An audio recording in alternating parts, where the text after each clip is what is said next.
بسم اللہ الرحمن الرحیم۔ اللہ تعالیٰ کی کتابوں پر ایمان لانا۔ اللہ تعالیٰ کی کتابوں سے مراد وہ صحیفے یعنی چھوٹی کتابیں اور کتابیں ہیں جو اللہ تعالیٰ نے اپنے نبیوں پر نازل فرمائی ہیں۔ یہ صحیفے اور کتابیں بہت سی ہیں جن کی گنتی یقینی طور پر معلوم نہیں۔ ان میں سے یہ 4 کتابیں مشہور ہیں۔ نمبر 1 تورات، جو حضرت موسیٰ علیہ السلام پر عبرانی زبان میں نازل کی گئی۔ نمبر 2 زبور، جو حضرت داؤد علیہ السلام پر سرحانی زبان میں نازل کی گئی۔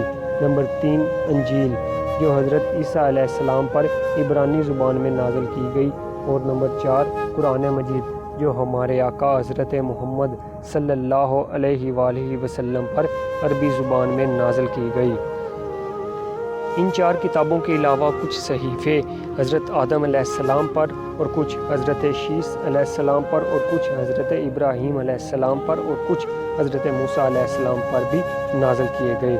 ان کے علاوہ کچھ اور بھی صحیفے ہیں جو بعض دوسرے پیغمبروں پر نازل ہوئے۔ یہ سب کچھ قرآن مجید سے ثابت ہے اور ان کو نہ ماننے والا شخص کافر ہے، لیکن قرآن مجید سے یہ ثابت ہوا ہے کہ موجودہ تورات، زبور، انجیل جو یہودیوں اور عیسائیوں کے پاس ہیں اصلی نہیں ہیں، بلکہ ان لوگوں نے اصل کتابوں کو رد و بدل کر دیا ہے۔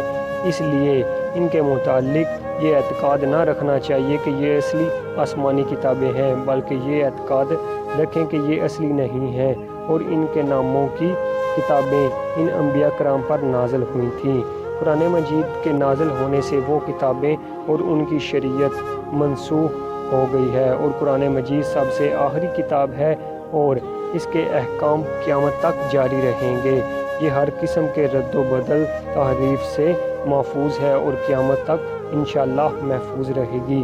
آسمانی کتابوں میں سب سے افضل قرآن مجید ہے، یعنی اس میں ثواب اور اس کا فائدہ مند ہونا سب سے زیادہ ثابت ہے۔ اس کی چند فضیلتیں یہ ہیں۔ نمبر 1 اس کا ایک ایک حرف اور ایک ایک لفظ حتیٰ کہ زبر، زیر اور پیش قیامت تک محفوظ رہیں گے۔ نمبر 2 اس کی چھوٹی سے چھوٹی سورہ کی مثل بھی کوئی نہیں بنا سکتا۔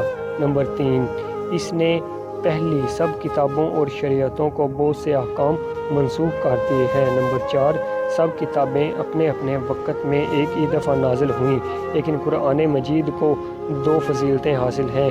اول یہ کہ ایک ہی دفعہ میں ماہ رمضان المبارک کو ليلۃ القدر میں لوح محفوظ سے آسمانی دنیا پر نازل ہوا، پھر وہاں سے 23 برس تک ضرورت کے مطابق تھوڑا تھوڑا نازل ہوتا رہا اور اسی طرح لوگوں کے دلوں میں اترتا گیا۔ یہ سب حکمت الہی پر مبنی تھا۔ نمبر 5 اس کے احکام ایسے معتدل ہیں کہ تا قیامت ہر زمانہ اور ہر قوم کے لیے مناسب ہیں۔ نمبر 6 حضرت محمد صلی اللہ علیہ وسلم کے زمانے سے آج تک تواتر کے ساتھ نقل ہوتا چلا آ رہا ہے، جو اس کے یقینی و قطعی ہونے اور تحریف و تبدیل سے محفوظ ہونے کی دلیل ہے۔